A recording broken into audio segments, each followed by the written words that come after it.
Fascism যদি কোনো কারণে মাথাচাড়া দিতে পারে, এটা সবার, এটা বাংলাদেশের পতন হবে, এটা কোনো পার্টির পতন হবে না, বাংলাদেশের পতন হবে।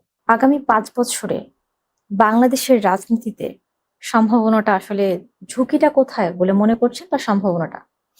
সম্ভাবনা আমাদের অনেক বেশি, কারণ আমরা আমাদের নিজের মেরুদণ্ডে দাঁড়িয়েছি। এবার আমরা আমাদের আধিপত্যবাদী অপশক্তির কবল থেকে মুক্তি পেয়েছি।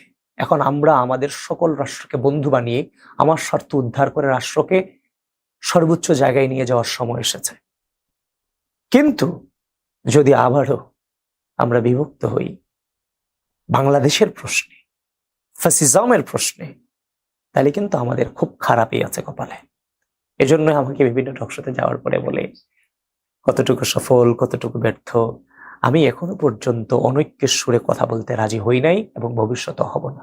কারণ আর যাই বলেন, বর্তমানে বাংলাদেশে যারা বসবাস করতেছে এরা যদি ব্যর্থ হয়, ফ্যাসিজম যদি কোনো কারণে মাথাচাড়া দিতে পারে, এটা এটা বাংলাদেশের পতন হবে, এটা কোনো পার্টির পতন হবে না, বাংলাদেশের পতন হবে।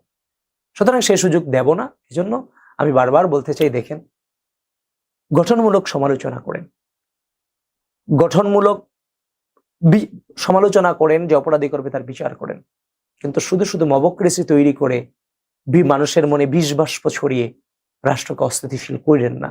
কারণ সবচেয়ে খারাপ সময়টা আমরা দেখে আসছি। আমরা চাই না এই খারাপ সময় আর বাংলাদেশে আসুক। সুতরাং সম্ভাবনা অনেক বেশি, কিন্তু সম্ভাবনার অনৈক্য সৃষ্টি হইলে ধ্বংস নিশ্চিত।